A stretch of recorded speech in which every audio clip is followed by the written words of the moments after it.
Israel-Gaza conflict.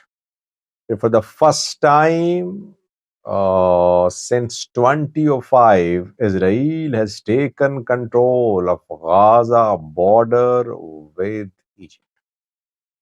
Since yesterday, we have been hearing proposals of ceasefire, offers of release of hostages. Talks have been ongoing between Israel and Hamas, mediated by Qatar. And reportedly yesterday, Hamas agreed to release a few uh, Israeli hostages. Hamas has released Israeli hostages in the past as well, but Hamas has not released all the Israeli hostages. And Hamas agreed to a ceasefire proposal too for 6 weeks. The other side, Israel refused to stop its offensive on Rafah. Israel wanted to take control of Rafah. Rafah is the border crossing between Gaza and Egypt. The only land connection of Gaza with outside world is through Rafah. Because on all sides of Gaza, there is either Israel or there is sea. There was only one connection with the outside world, and that was Rafah border crossing.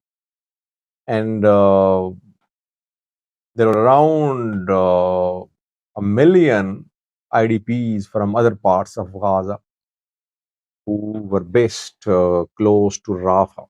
Because when Israel launched its operation against Gaza, it was launched mainly in northern part of Gaza.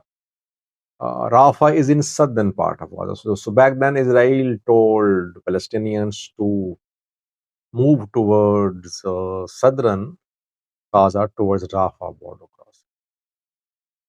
Israel launched a military operation last night. Artillery strikes were conducted on Rafah border crossing. Deaths of some Palestinians being reported as well, but we cannot say there was a large-scale massacre.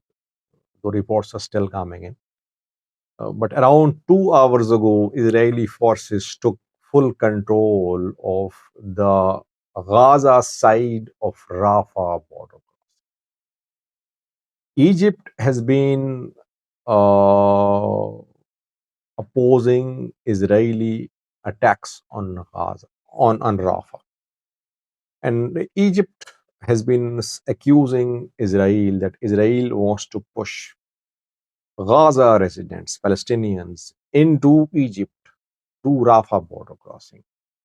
And Egypt has been opposing this plan of expulsion of Palestinians from Gaza. That is why Egypt allows its soil to be used to provide humanitarian aid to the people of Gaza through Rafah border crossing. But it does not want people of Gaza to enter its territory. It says that if it happens, obviously, the escalation, the war between Palestine, between Hamas and Israel will spread into Egypt. Palestinians don't want to leave Gaza as well, though some left, but they say that Gaza is their home.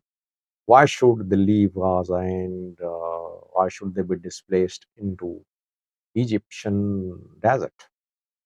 So now, for the first time, Israel has taken control of Rafah border crossing. It means that now no humanitarian aid can be delivered to the people of Gaza without approval from Israel. Now, Israel will check all the cargo passing through Gaza from Egypt, passing through Rafah from Egypt into Gaza.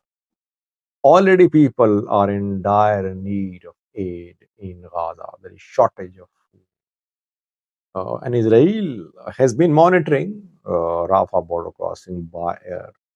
UN and other organizations are also deployed on Rafah border crossing. But now there'll be more restrictions on delivery of aid to the people of Gaza through Rafah border. This is what happened. US has been opposing Israel's attack on Rafah. At the same time, it in a way backed this invasion of Rafah, you can say, because Hamas last night publicly agreed to the ceasefire proposal. But since Israel was fully prepared to take control of Rafah border crossing, it rejected the uh, ceasefire deal, or it did not agree with Hamas's. Let's see what happens. The situation so far is deteriorating very fast from humanitarian angle. You could see more humanitarian catastrophes in Gaza if Rafah border crossing remains closed and under full Israeli control. Israel has taken Gaza side of Rafah border crossing. Of course, Egypt is in control of Egyptian side of Rafah